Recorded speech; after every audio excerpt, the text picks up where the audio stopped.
so there'll be no feedback coming back. Okay, Mishnah and Lamed Omid base we were looking at last time, and if you remember, we were talking here about the Eidim.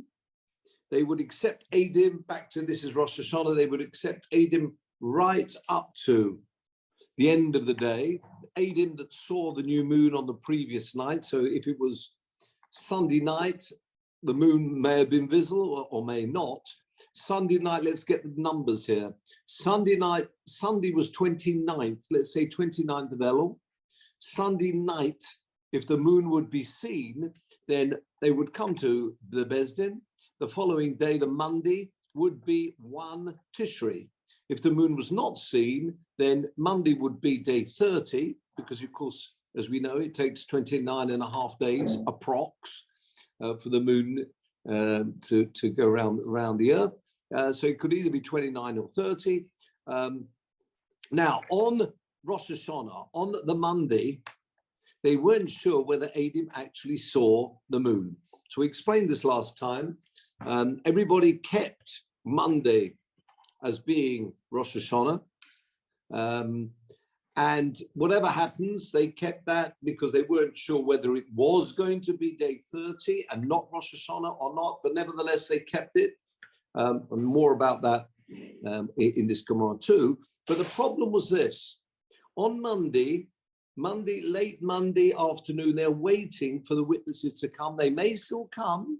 If they come, today is Rosh Hashanah, in which case, with the afternoon offering, the Talmud in the afternoon, a different Shiur, and the Gemara in Lamed Aleph would explain what Shiur, or here actually on this Omid too, a different song, a different, if you like, pismain, a different mizmar of Tehillim would be said, not just said and sung. So we know the lyrics. I can't tell you the actual the music. Although there are some tunes that people do say goes back to the time of the Beis Hamikdash, but the words taken from a different chapter in Tehillim, they weren't sure what should they do, and therefore they made the following rule. If witnesses don't come, and the power of the Bezdin was, as I say, that strong, they could do this. If the witnesses don't come until the time they're ready to offer the afternoon offering on Monday, in my example, then they will say, we will not accept any witnesses who saw the moon last night. We're not accepting them. They can do that. The power is in the Bezdin for this, when they're declaring when Rosh Hashanah will be. And that way, there's no problem about what mizmar to sing and say, which words to say with the afternoon, because Monday is not Rosh Hashanah. Although you're keeping it as Rosh Hashanah just in case, the pisman, they would say, would have been the normal Monday afternoon pisman. Now, what happened here? That's what they decided to do in the time of the Beis Hamikdash, and subsequently, we'll talk about that at the end of the Mishnah. Once the Beis Hamikdash is destroyed, when sadly there are no korbanos anymore, we can now accept witnesses right to the end of the day. Now, let's go back again. What happened? They were waiting to offer up the afternoon korban, the Talmud in the afternoon, the lamb. With it is the nesachim, which is the libation, wine libation, and with it, the song. They weren't sure whether it was Rosh Hashanah or was it just a normal Monday. So, kilkalu, the Mishnah says, kilkalu halavim b'shir, they made a mistake, kilkul, something went wrong. Yeah? Says the Gemara, ma kilkalu halavim b'shir. What type of mistake happened here? This was the case. This actually caused them to rethink and then make the decision. They won't accept any witnesses once it gets to this point, so as not to cause any confusion. So clearly there was confusion. What was the confusion? The confusion was... Can I just say, kilkul is more than just a mistake. I mean, kilkul is more than just a mistake, isn't it? You say shogeg. If it was just a mistake, shokaku. They made an yeah, error. but no, Kilkul is a yeah, sort of no, a real serious event. You're right. No, I see what you mean. You're right. It is a shogeg. Of course, it's a shogeg, but they weren't sure what to do. So therefore, kilkalu means, as far as the shear goes, forget about they. Of course, they're not guilty in any way. When they've got to make a decision here, they weren't sure what to do. Would the Adim still come or not? Therefore, kilkalu, they were makalkel the shear. There's something was wrong with the shear that they said on that day, because actually it turned out they came later. They came late. They still came, and they'd already offered up the afternoon offering. With something wrong with the song of the afternoon on that Monday afternoon. Something was wrong with it. Now, I agree, it's a shogeg, but as far as the shear goes, it was a kilkul. There was something wrong with what they did. So again, they're waiting for the Adim to come. They don't know whether the Adim are going to come or not. They've got to make a decision now. They made a decision. It doesn't say in the Mishnah what the decision they made. And then the Adim came later. And it sounds like what they did was wrong. What was it they did that was wrong? Ma kilkulu alavim. Bashir. Says the Gemara, hocha targimu. Here, what's hocha? Says Rashi, hocha in Bovel. Targimu from Lashon Targum. They explained it. They translated, but really they explained what the kilkul was. Shelo omru shiru kol ikka. They decided we are having the korbanos with no song because we don't know whether today is Rosh Hashanah or not. That's the interpretation that the Babylonians, the Bovel, the rabbis of Bovel explaining this Mishnah. Shelo omru shiru kol ikka. They didn't say it at all, but look at this. And then we'll see the Rashi, Rab Zera Omer, Rab Zera, coming from Eretz Yisrael, normally a title Rebbe rather than Rav. Rebbe was the title of Rabbonim in Eretz Yisrael. Rab Zera from Eretz Yisrael said, no. She'omru shira shel chol.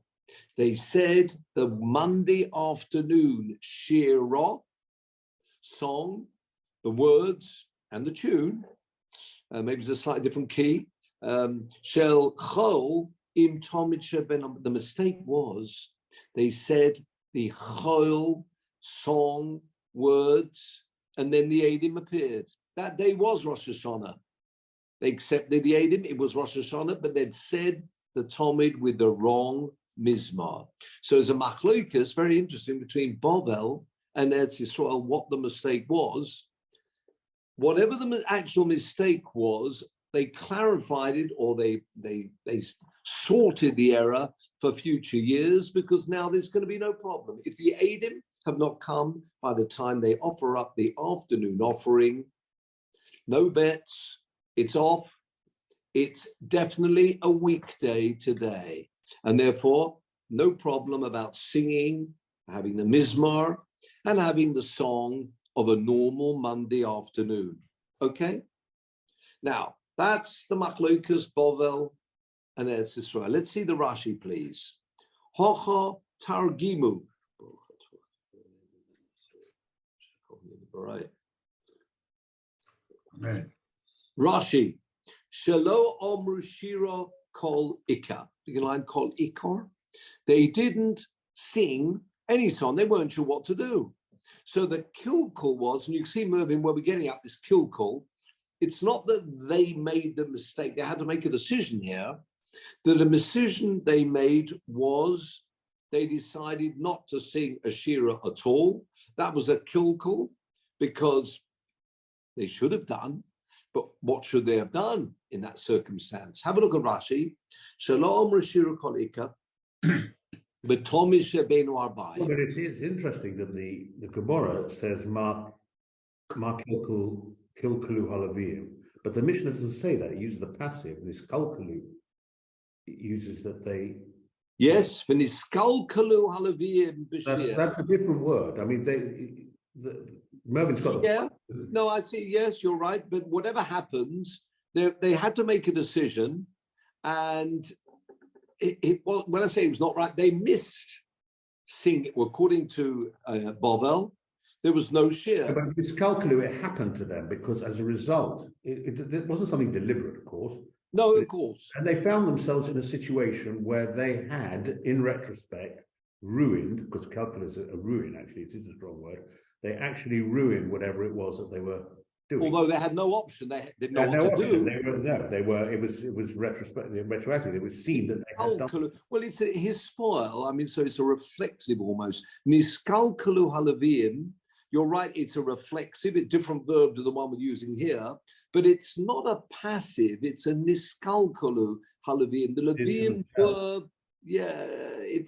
you're right, we're not blaming them because anybody would make, that type of decision. You've got to make a decision there.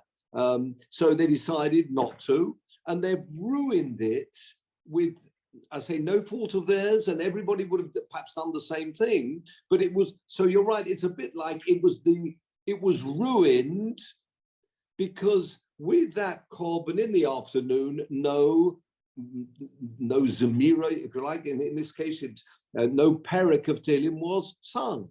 So it was wrong in as much as there was nothing was sung. And yes, Kilkalu, we're not that we're blaming them, but they were part of this. They decided not to, which is fine. What else they meant to do? Have a look at the Rashi. Shlo Omer Shiur Kolika, but Tomid shel beinu arbaim. Why not? Says Rashi. Lefi shelo yodu ma shir yomru. They didn't know what to sing. Rashi, beginning of line is Lefi. Sam, Malcolm, beginning of the line just after the Gemara in Lamed Omid Base. So what mistake did they do when the Eidim came late on that Monday, in my example, on that Erev Rosh Hashanah, they came late, they didn't know what to do. Lefi, beginning of the line, Lefi shelo yodu ma shir yomru. Shema perhaps owed soif for Eidim lovai hayom. Maybe the Eidim will still roll up. We need to sing the Yontov Shiur, and we haven't explained and defined what that was. The Gemara will deal with that. Olo Yovo. Maybe they won't come. So therefore, v'nimtza shuchol. Now, why is the Gemara only talking about the Shiur in the afternoon? What about the morning? The morning was also a doubt, wasn't it? Says the Gemara, says Rashi, no. Avol betomid shel shachar ein sofik. There's no doubt. Why is there no doubt? The same doubt in the morning and the afternoon. Are they going to come? Says Rashi, I'll tell you why. Shemitoich, sheberov hashonim. In fact, we learned earlier in Gemara, it happens, in fact, always, this seemed to be the one exceptional case.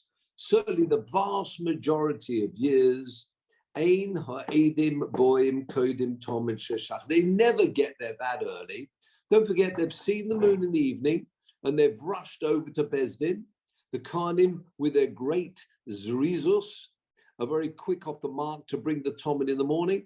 So almost always, even if the Eidim would come, they wouldn't come before the tomid in the morning. So what?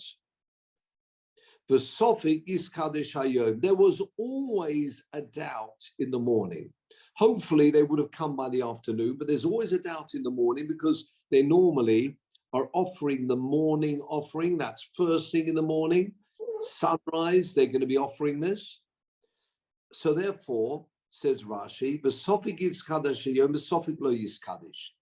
Because of the point, almost always the Eidim haven't come, even if they're coming, they wouldn't have been there by the time you get to sunrise. Okay? So therefore the decision was Lo tiknu shir shel Yom Tov Shachris b'Rosh Hashanah. They always said in Shachris, Yom Tov of Rosh Hashanah, we will always have a weekday shir that will be sung. because almost the Eidim wouldn't have come anyway. So that was the decision they made. Could it Tony come on? The Gemara will later on explain this in more detail. Talmud shel Rosh Hashanah Shachris Korev Kehil Chosai. The Talmud of Shachris in the morning is always offered up in its normal rules. So whatever day of the week, and as we know, Hayom Yom Rishon Shabbos, Sheni the Shabbos, Shlishi the Shabbos, it was offered up in the normal way with the normal Shiur. The Talmud in the afternoon, where generally the Eidim would have come by then, Tiknu Shiur Shel Yom Tov.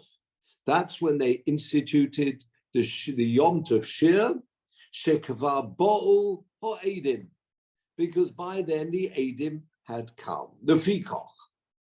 Oisa Shana that year, Shenishtahu Lavai. It took them, they were late in arriving. Lo Yodu Ma Yomru. They didn't know what to do. So Rashi is just sorting out the problem. Why is there no doubt in the morning? Well, of course, there is a doubt in the morning whether that day will be Rosh Hashanah, but it didn't matter because they'd always instituted that in the morning, say the weekday Shiur. It's only in the afternoon that there's going to be the change, if indeed it will be Yom Tov or not. So we have this machlokas between the Babylonians and the Bnei Yisrael. Not Bnei Yisrael, they're actually living in Eretz Yisrael, in the Eretz Yisrael, or Bnei Yisrael, of course. What actually happened here? Back to our Gemara. Beginning of line is Shell. You got that? Just after the Gemara, 3 lines down after that. So again, in Babel, they said, they didn't say a Shiur at all on that famous day. Rab Zera said, yes, they did. They said the weekday one, not expecting them to come anymore, and they were wrong. Okay, a decision, how to make a decision. And there was a kilkul. Something wrong happened to they blew it, basically, with the afternoon call. Omalo Rab Zera. Rab Zera said, Omalo Rab Zera, La'avo B'rei. Nice name. His name was Avo. Good. Don't know too many people called that. Yarmod Avo. But anyway, his son was called Avo. And he said to his son, Puk, as you would, Tonilo, you go out and tell them that what we're saying here in Eretz Yisrael is right. You go and tell them in Bovel that in fact they did say the Shiur, but they said the Shiur of the weekday. And I'm going to prove it to you. Go and teach them the following brisa. And we got a brisa here. Hiskinu, they instituted. Have a look quickly at Rashi first of all. Puk Toni Lahu. Go out. Have you got the Rashi there? Yomru, beginning of the line. Puk Toni Lahu. Go out and tell them. Livnei Bovel, to those Babylonians. Ho'omrim who say lo omru shiru kol ikka. Shanet shanolahem or shanei lohem. Go and teach them, learn with them, teach them. Brisa zu, this brisa that I'm going to tell you right now. Shemimeno yilmadu, from which they can learn as much as I can learn. She'omru shir shel chol. They did actually say the shir shel chol. So in some ways, that may even be worse than not saying anything at all. We know that's arguable. But anyway, I'm going to prove it to you. Then, in fact, they did say a Shiur, but they said the wrong one. They said the weekday one wrongly in that year. What's the proof? Says the Gemara. Back to the Gemara, the line is Bray. The brisa starts in the following way. Now, as we often know, a brisa may have more details than written in the Mishnah. The Mishnah trying to keep it as short and concise as possible. Rabbi Yehuda Nossi, but sometimes a brisa adds some extra points which can clarify for us, and that's what he wants to do with this brisa. What does the brisa say? Hiskinu, they instituted Shelo, slightly more than we've got. Shelo yeh makablim, beginning of the line. They would not accept Eidus HaChodesh, testimony about seeing the moon on the previous night. Ela kedei sheyehi shahois b'yom. There should be sufficient time. So much is exact. So far, it's exactly the same as our Mishnah. Lahakriv tamidin. That's a tomid. There should be enough time for that tomid and the musofin. V'niskehem, and their libations, which is the wine libations.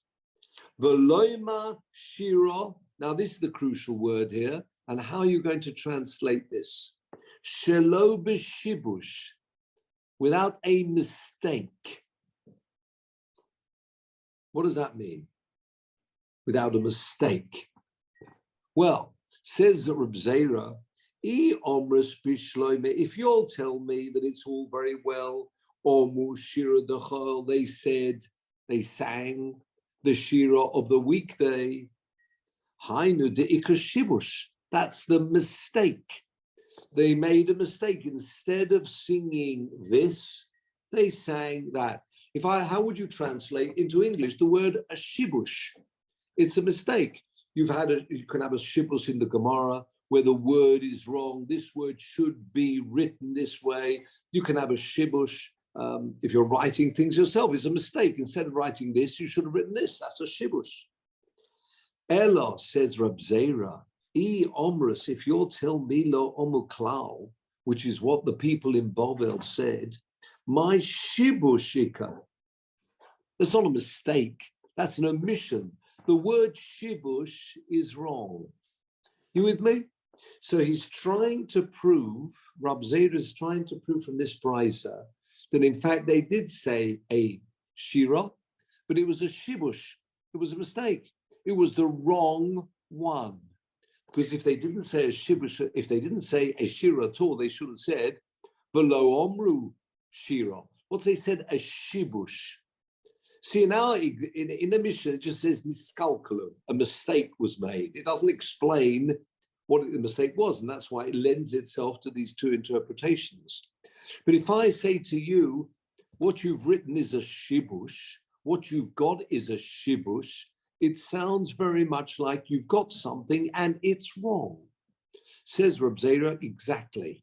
They sang a shira, but it was the wrong one. Not they didn't do anything at all, it was wrong. Answers back Bovel and say, no. Shibush just means a mistake. Says the Gemara, Kivan delo omu klal, as they didn't do anything at all, ein lecho shibush godel miseh. There's no bigger mistake than that, not doing anything at all. So the Bovel will say that this brisa is no proof for your view, because you could say a shibush, it's a shibush if you didn't do something and you should have done it. That's also a shibush. Perhaps not the normal way you translate shibush, I don't know.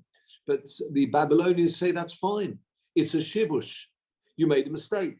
You didn't write anything at all. You didn't sing anything at all. That is a shibush. You with me? So at the moment, we've still got two separate views, whether they did or did not say a shira on that fateful day. Okay.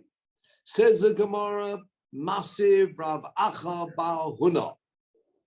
Rav Acha Bar Huna has got a very strong question against one of those two views, and let's see which one. Massive Rav Acha Bar Huna. And this is another long brisa. Well, not that long. The main brisa is actually coming on the next page, where it goes through every one of they've had. Quite very interesting, going through the days. Remember Hayom Rishon, L'Shabbos, Sheni, and why, which we do with some beautiful rushes there, but that's not for today. Says the Gemara, Tomid Shel Rosh Hashanah, the Tomid of Rosh Hashanah, Shachris, Korev Kehil Choso. That's what we saw earlier in Rashi. That was offered up in the normal rules. So in my example, where Sunday night was a possibility of seeing the moon. Sunday was the 29th of Elul. Monday, when, in my example, Monday morning, Korev Kiel Choso. Have a look at Rashi. Korev Kiel Choso Omrim Halavim Al Nesochov, and that's actually where the singing took place, the singing in the Mizpah, when with the libation, the wine, Shiur Shelcho. They always instituted that in the morning on Rosh Hashanah, even though they don't yet know whether it will be Rosh Hashanah, the morning is always going to be the normal weekday Shiur, K'mishpat Hayom, like the rules for that particular day, Kamo She'onu Shonim, as we learned the Maseches Talmud. Hashir, people say this on Shabbos in Musaf, Hashir Shalavim, Hoyomrim Beis Hamikdash, Biyom Harishon, etc., going through all the days, and that's going to be picked up with more detail in Lamed Aleph or Aleph. So whatever day of the week it was, Shachris was always normal, right? Okay. Now, if on Rosh Hashanah, it was Rosh Hashanah, so that's interesting. It sounds like even if the Eidim had come, they would sing the normal Shiur. Okay. What would they do at Musaf? Now, this is interesting. It tells me for the first time what actually did they sing in Musaf of Rosh Hashanah. Ma'u Omer. Now, it's very interesting. Here in Eretz Yisrael, many communities, I think the vast majority, have the minig of the Vilna Gaon, which is that they do, although in England and I think in Chutzlos generally we say whenever Rosh Hashanah is, that's irrelevant. You say Hayom Roim Rishon Shabbos Sheni Shabbos, but here in Eretz Yisrael they change it. If it is Yom Tov, they will say something different. They will not say the normal weekday one. There's a whole page of different Tehillim that people are saying here on different days of Yom Tov. Go right through Sukkot, every day is different. Pesach as well. But anyway, leaving that aside, did they sing? And I'm sorry, Malcolm, it doesn't actually give me any music here, just the lyrics. So I've got the words that they would sing, but not the tune. The Musaf Ma'u Omer, and here we have it.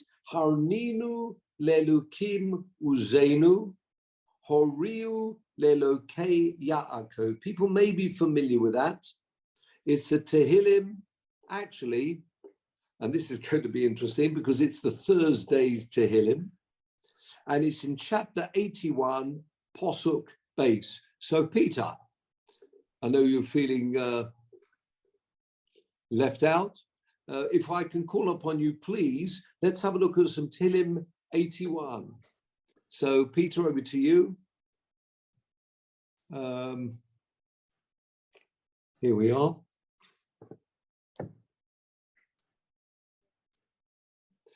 Now, David Turner, we did not have this 30 years ago. So here we are. We've moved on a bit since then. So let's go to Tanakh. Too right, you didn't have this, blimey. No, we didn't. Let's go down to Tehillim. We did have books, though. Just about. Onto Psalms. You can have this in Hebrew as well, if you like. And we want 82. And here we have it. Thank you very much. You could make it slightly larger if you. That'd be helpful. Yeah, that's good. Mizmor Yosef. That's good. Elokim nitzov badas kel b'kerev yishbot. Actually, I've gone too far, haven't I? It's 81. So just scroll. Yeah, that's right, too. Not far to go. That's the one. Harninu lelukim uzeinu. Sing harninu loshen rino. He translates it joyously. Uzeinu, our strength. Horiu. Horiu. Now he's translated it. Raise a shout. Horiu lelokei Yaakov. Well, let's have a look. Press that. Let's see what the Meforshim say on that there. Let's go to commentary. Let's go to Rashi.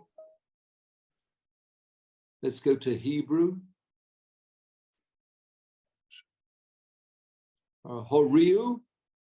Rashi says there, Rosh Hashanah. So he's not translating it as translated here by Mr. Safaria, who's trying to raise a shout. He's saying Horiu Rosh Hashanah. It sounds like the Teruah of Rosh Hashanah.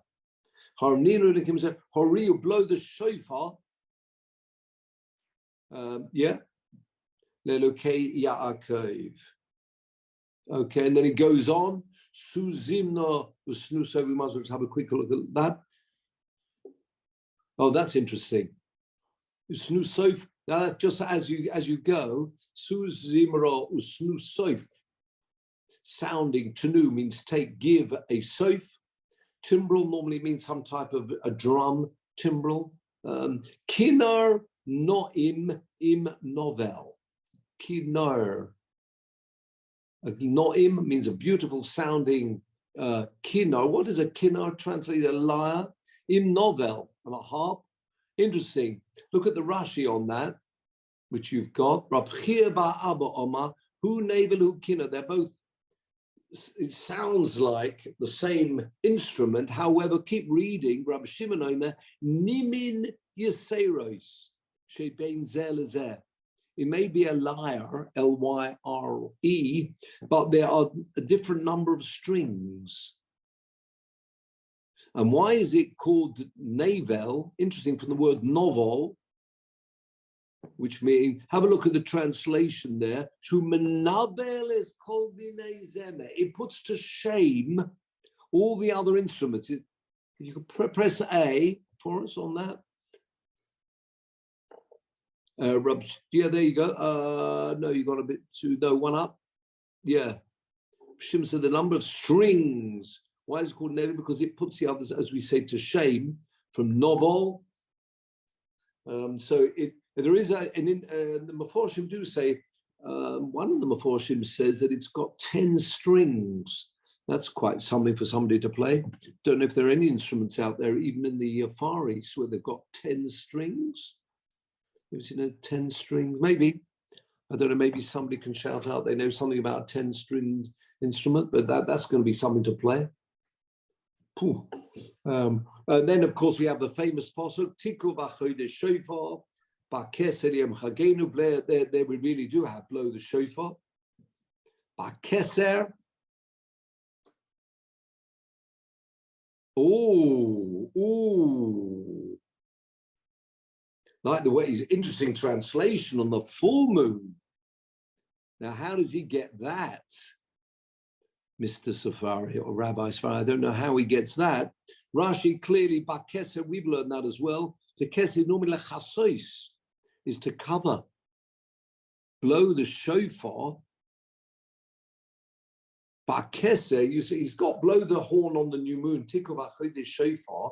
And Bakesa means when it's hidden. Talking there about Rosh Hashanah, where the moon is hidden, Liyom Chagenu. But I don't know why he's got the full moon. Can't tell you that. That's not the normal interpretation. Ki chokli Yisrael, as we drop down to the next pasuk. Ki chokli Yisrael mishpat lekei Yaakov. Okay, so that's why. Don't lose that, please. You might be using it a bit later. Thank you, Peter. Let's go back. Thank you.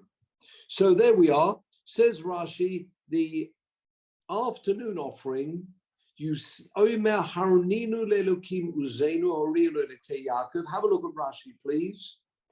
Last of the narrow lines of Rashi. V'chol hamizmar, the whole of that mizmar. V'hu shir shel chamishi b'Shabbos. It actually is the same as Thursday normal shira. Okay, I'll worry about that in a minute. In the morning. You said that for Musaf of Rosh Hashanah. It is the day of the Teruah sounding, the Teruah of the shofar, and therefore, of course, it's very, very appropriate that capital, that chapter should be said. Back to our Gemara. What about mincha? Assuming, again, in the norm, the Eidim would have come by then, so we would have bought the Musaf. What about mincha? Mincha mahu oimer, kol Hashem yochil midbar. What's that posuk? Now that posuk's from 29. You may have it around the side. Yochil Hashem midbar kodesh. Can go back, please, Peter. Let's this time have 29:8. Back to your Tilim. We'll have to go back a bit. So you may have to, let's go up to the court. Go to the box on the top left. The square, the cross. Yeah, see what happens if you press that. Yes, that's what we want. Tanakh. Back to Tehillim. This time we want 29. 29. Yes. Posuk 8. Kol Hashem yochil midbar.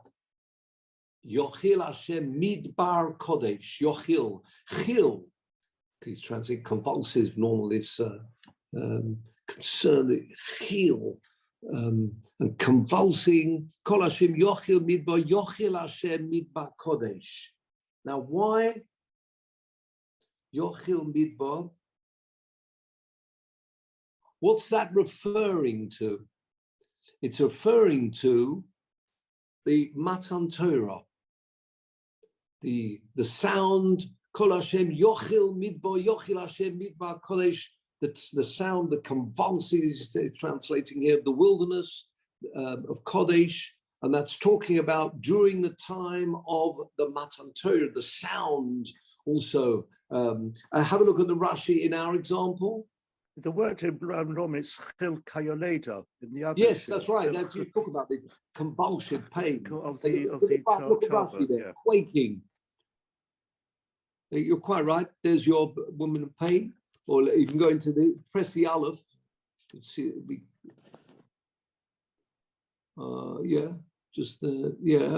we go up. Yeah, very good because the quaking.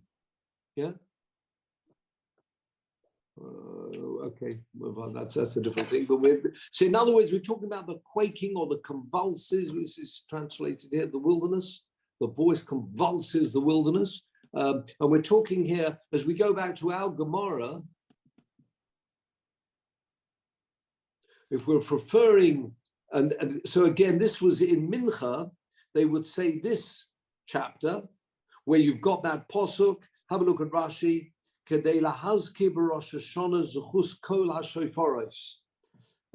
that whole chapter talking about the quaking that occurred during the time of Matan Torah, and Rashi says here the sound of the shofaros at Matan Torah. Again, we're talking about this quaking in people quaking in their boots, really, at Matan Torah. Certainly references there in that chapter. And that's what we want to talk about. One of the reasons, remember, people may be familiar with Gaonim talking about the various reasons why we blow the shofar. One of the reasons is it reminds us of Matan Torah, and therefore the sound of Matan Torah called shofar, chozek ma'od, as we know in the psukim there in Parshas Yisro. So therefore, again, very suitable, appropriate for Rosh Hashanah, and therefore that's said and sung in for Mincha. Okay, back to our Gemara. Now, can I just say something? Sorry, Please Norman, about Yes. the 10-stringed lyre. Yes. There's apparently the asor is an instrument which is mentioned in 3 Oh psalms. yeah. And that implies 10 strings. Yeah. No. That absolutely. The navel osor. Yeah. You're quite right. The navel with 10 strings, navel osor, a 10-string lyre. I'm just saying. Does anyone know whether people use it anywhere in the world today? A 10-stringed lyre. Yeah. I don't know if you've come across that in your musical. They're different string. Like they're different. There's 12-string one and 8-string one. Yeah. And the sort of, I mean, it's speculative in a Yeah, way. But, obviously you've yeah. even got a harp itself, but I mean the harp. But There's a 10-string begana, which corresponds to the ancient Greek kithara, which is a heavy rectangular instrument considered by the Christian Ethiopians to be a God-given instrument that came to them from King David.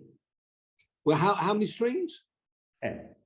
Oh, it had 10. What's it But called? it's not now. It's got different names. Ancient Greek kithara. It's called the begana in Ethiopia. Oh, right. Okay. But with string, I mean, interesting. Why it's called navel? We said is novel is normally to put somebody to shame. Novel, a person putting himself to shame. Sometimes a novel. But here we're saying the instrument puts the other instruments to shame. Because it could be the beauty of that sound. Obviously, you've got all those strings at once. You're going to get quite a nice sound. The beautiful harmonies of 10 strings at once. It's a bit like playing the piano with 10 strings. Or for every finger with and a different notes. You can imagine the harmonies you'll get out of that. From that, yeah. Okay. Anyway, back to our Gemara. So, what have we said? In the morning, you're going to Rosh Hashanah morning. You're going to have the sound of what the Shiur you'll sing on Rosh Hashanah morning is the same as the Thursday because you've got the mention there of the shofar. Now the question is, what happens if Rosh Hashanah is on a Thursday? Ooh, now we got trouble. Yeah. Because you're going to sing that, you'll have that in the morning, and we said it's meant to. Now, what's the problem if it's Thursday? Because we said in Musaf, that's when you use that chapter that Peter showed us, chapter 81 is for Musaf. Well, you've already sung it in the morning. Yeah, you're going to repeat it. Says the Gemara, back to our Gemara.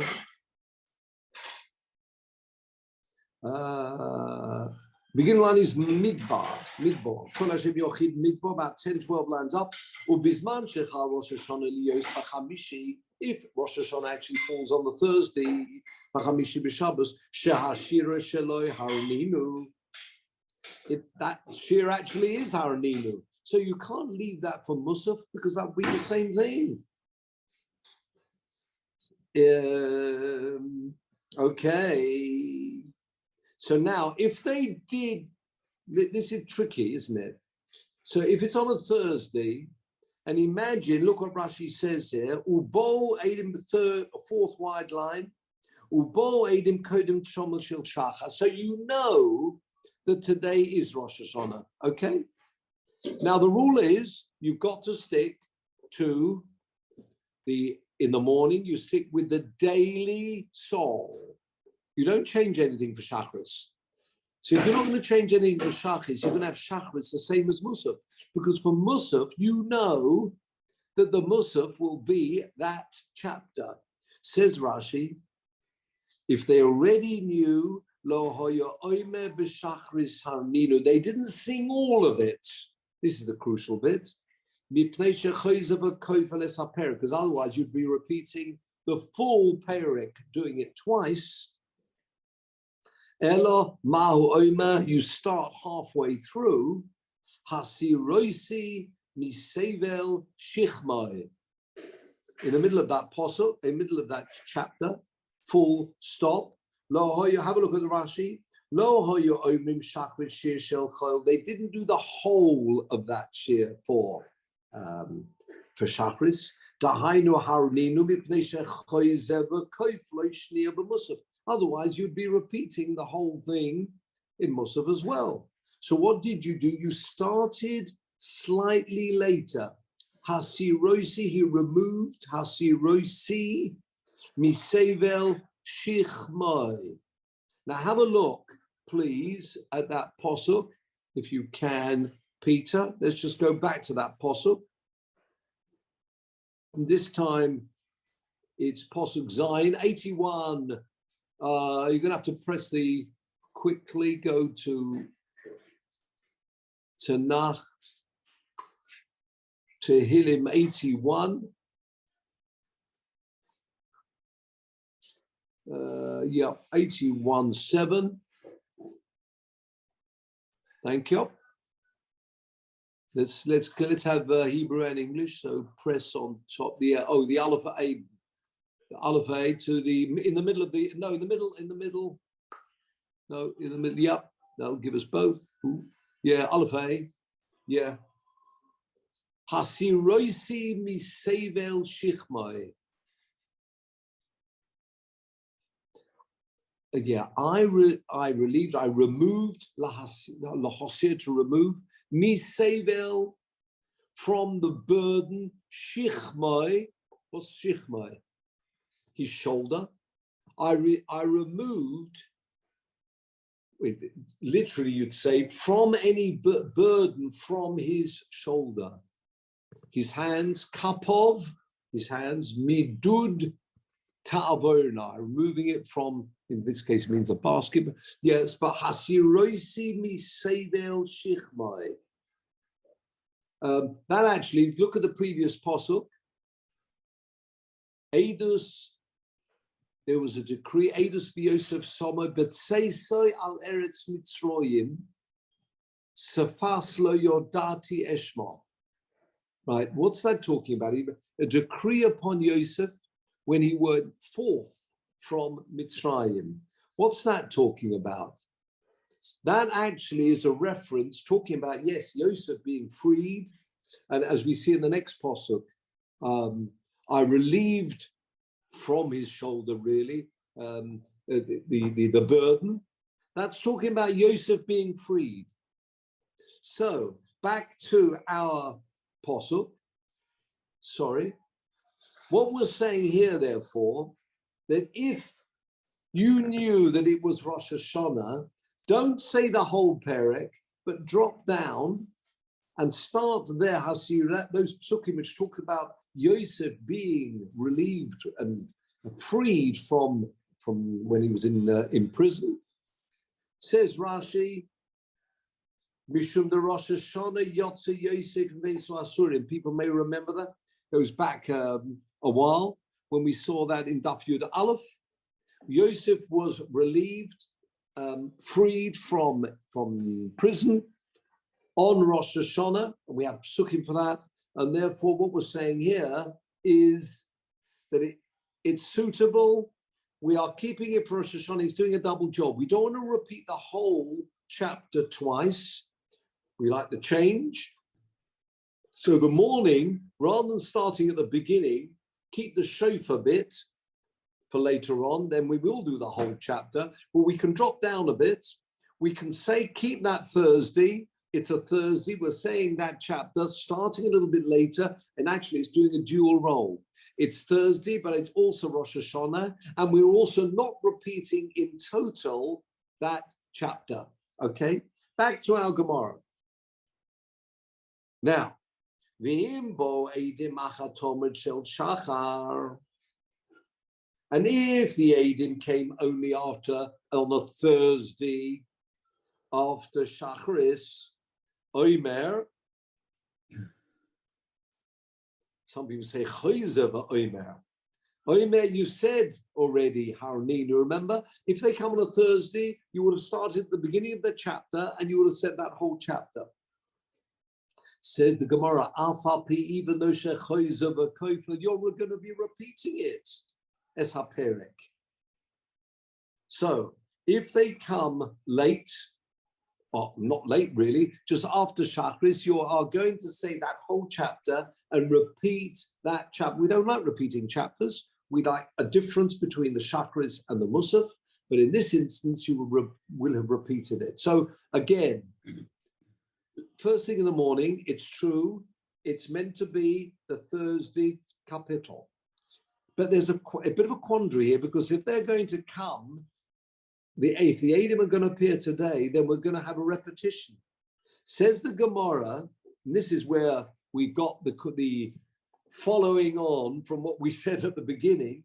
If you'll tell me, Kol heicha the mistapka, whenever there's a doubt, omrin and shir, you say the shira of the chol, you say the weekday chol. And that's what happened on that day when the Eidim came that late, that they made, this is say with Rab Zera said that they made a mistake and they said the weekday shira. That this makes sense. This is exactly what happened here. They said the shira of the chol, 2 lines up. Hainu de ka'ama oimra b'koifla. That's why they said it and repeated it. But if you'll tell me, like you Babylonians, when in doubt, leave it out, then this is what should have happened here. If you'll tell me on that day, the Edom hadn't come yet, but they thought they may still come, and they left it out, then the same thing should have happened down here. My Omra V'Kofla, why are you repeating it? If you're a Thursday, you don't know whether they're going to come. You've got a doubt. As I say, when in doubt, leave it out. It seems to be is the Babylonian principle. So why is that different to this case here? Answer the Gemara on the next page. Shani Hosom de Shira de Yomahu. It is the day, it's relevant. That's the point. If it's in the afternoon, it's not relevant. You see, we want to have something. Have a look at the Rashi. The top line. Shani Hosom de Shira de Yomahu. La'olam kol heicha de mistapka. Normally, when in doubt, Kagoi, next line, Mincha. Di'i Hayom Kodesh, if today is Rosh Hashanah, lo shayach lemeima dechol. You don't say the weekday. It's not relevant. The hu chol, if it's weekday, lo shayach lemeima the Kodesh lo amrin and klal. Oh, lo again. The hu chol lo shayach lemeima. It's not relevant to say that in the afternoon. The Kodesh, comma. Lo omrin and klal. So again, when you have a doubt and one chapter is not relevant to the other one, you don't know which one to do. Again, if it would be today's Rosh Hashanah, then you don't say the weekday one. If today is a weekday, you don't say the Yom Tov. Then you don't know what to do, leave it out. But in this case down here that we had, said the Babylonians, this is different. This is the reason to Omrin and Shira Dechol that we say the weekday one in the morning, Bachamishi b'Shabbos, the Shira de Yoma hi Shir haroyu le'oma hayoim, who afilu b'Rosh Hashanah ner meres shiras hachol. The point is this. That chapter is relevant to both Thursday and Rosh Hashanah, which is not the case in the afternoon. Yeah, imagine that the afternoon that this happened, it's either the weekday or the Rosh Hashanah, right? Okay, so where you've got something where you've got to make a decision between A and B, and A has got no relevance to B, and if it's Rosh Hashanah, you shouldn't be saying A. If it's a weekday, you shouldn't be saying B. Then, say the Babylonians, you leave it out because you've got a contradiction and you don't know what to do. And you may well have blown it.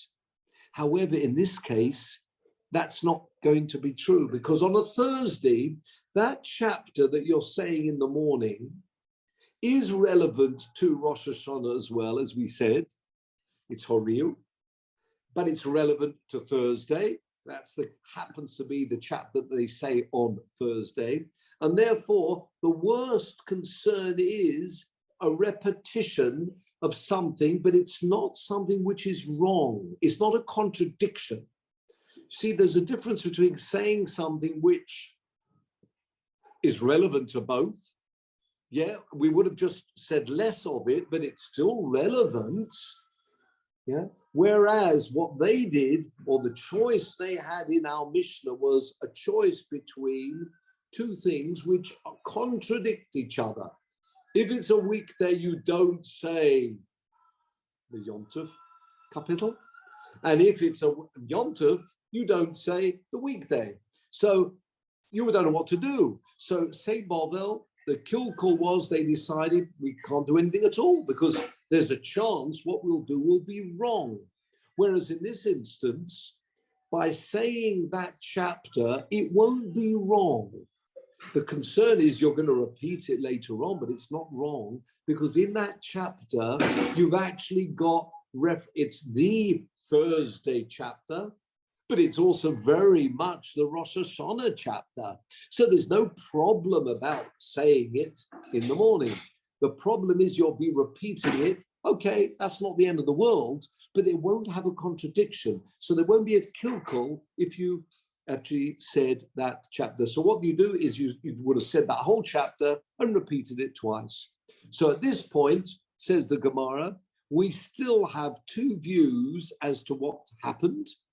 We don't know. That's not clarified yet. And the Gemara's still got two views what happened, but we do know what the decision was post that happening, that from then on they didn't get themselves in that situation. Why not? Because if the Eidim had not appeared by the time it got to the afternoon of what could be Rosh Hashanah, they said, even if Eidim come from now on, we're not accepting them. And that way, today is not going to be Rosh Hashanah. I know everybody's behaving as if it is. That doesn't matter. We can do that too. But with the Shiur will be correct. And therefore, from then on, that's what happened. Okay, with that, gentlemen, we'll stop from here. Next week, all being well. Now, just let me close with this. If I can ask you, please, Peter, and anybody got calculators on them? If we can go to the very end of Esther. As we know, in Megillas Esther, the name of Hashem does not appear. The whole point about Esther, I wouldn't say the whole point, is it's called Onochi Haster Aster, it's hidden. And that, of course, is really what we're talking about, Esther representing the Zman of Klal Yisrael in Golus. And nevertheless, Hashem is still with us, even though it's a Zman of Golus. So I want to point out two things before we close. If you've got Esther, anybody got Esther with them? Esther, oh yeah, next door, call in Esther. Yeah. Peter?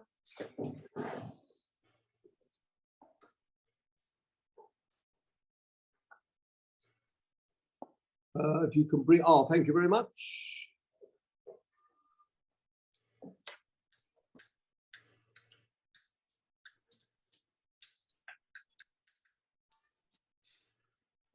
Sorry, Shana.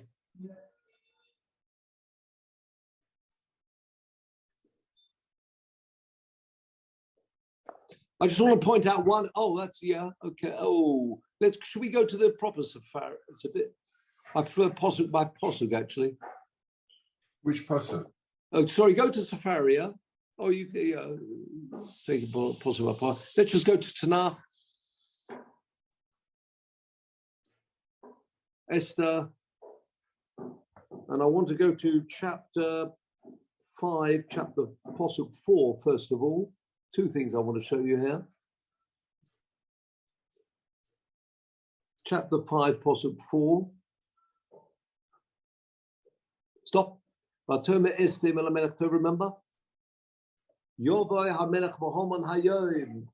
is the first time Esther requests from Ahasuerus that Haman should join Ahasuerus in the party, in the feast. As I said, you don't have the name of Hashem anywhere in the Megillah, but there are several places, I'll just give you one, several others, where the name of Hashem is hidden. Now look very carefully at Yovai HaMelech V'Haman Hayom, the last four words of the top line. And look at the first letters of those four words. Yud, and then a Hey, and then a Vav, and then a Hey. So you've got, again, there are lots of examples of this in the Megillas Esther. But is Imel HaMelech Tov, Yovo HaMelech v'Haman Hayom, together with Hashem, who's with us, even in Zman HaGolus, even in times of trouble. Now, if you can turn now to the very end, so you may have to press the cross first, and then go to, Tanakh. Actually, it might be quicker to scroll. I want to go to the very end of Esther this time. That's chapter 10.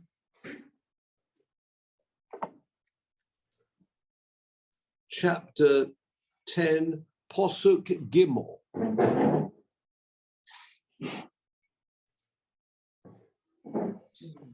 Key, some people sing it in all different tunes. The end of Megillas Esther. Now, anybody got a calculator there? Sorry, Peter, or anybody can shout out if they've got a calculator. Okay. What I'd like, pardon? I have a calculator. Thank you, sir. Now, we're going to have quite a few calculations before we pack up. Pack up quickly, soon. What have we got here? The last four words. V'dover sholem l'chol zaro.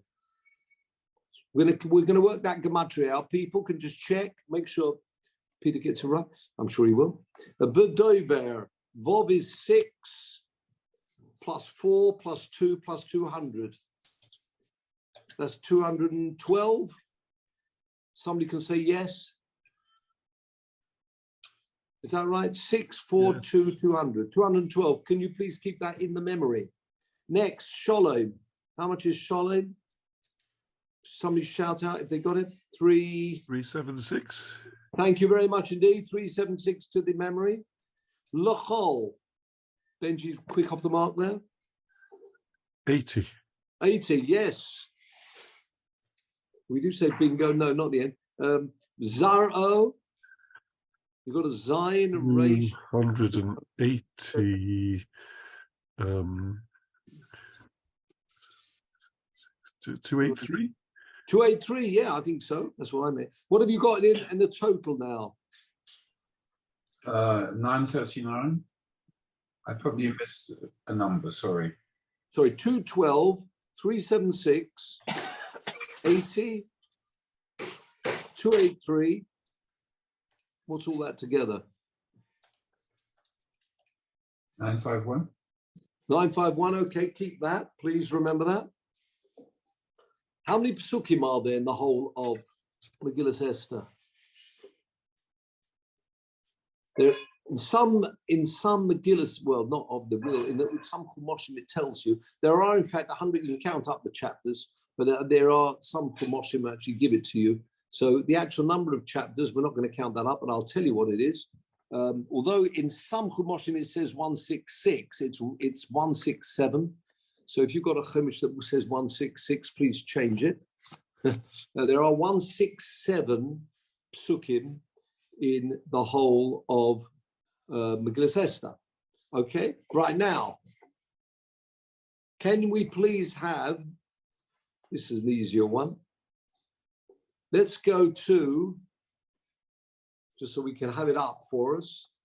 Could you go to Devarim?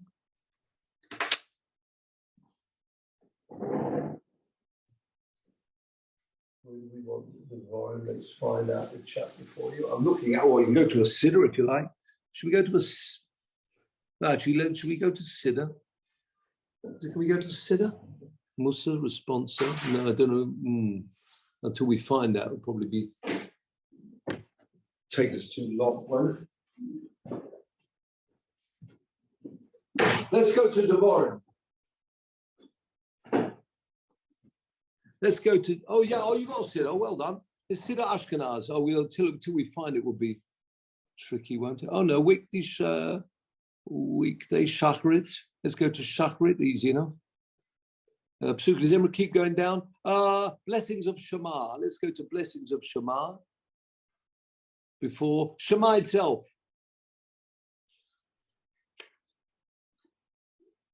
Right. More calculations for us.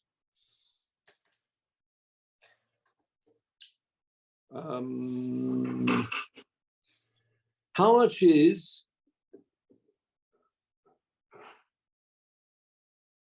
Shema Yisrael. Shin Mem Ayin. We got 410.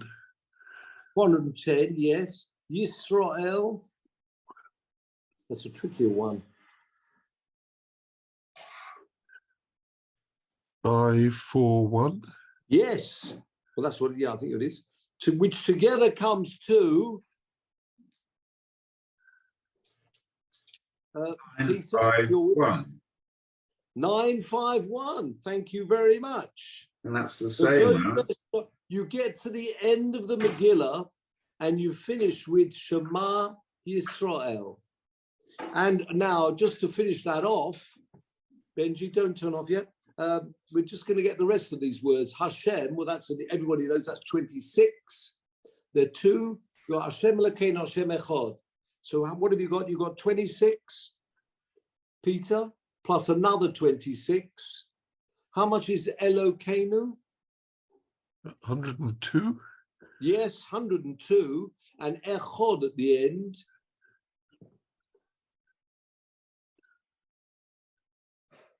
13. 13. So Peter, 26 and another 26, 102, and 13 comes to. Believe it or not, 167. 167. That's something I heard from Mordechai Washansky, Zichron Lebracha, Gateshead.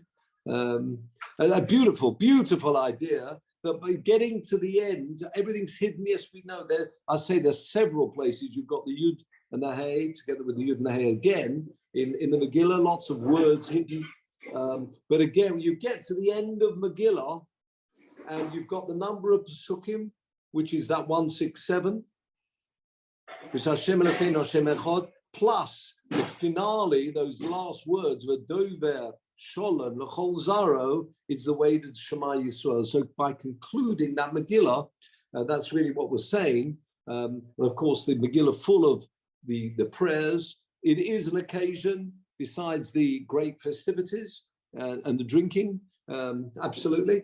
But it is also great opportunity for tefillos, prayers. It's known in all circles. Normally it says, Kol haposhet yodo, the Gemara says, anyone opening their hand asking for extra tzedakah, people should, a large heart and a large wallet when it comes to Purim.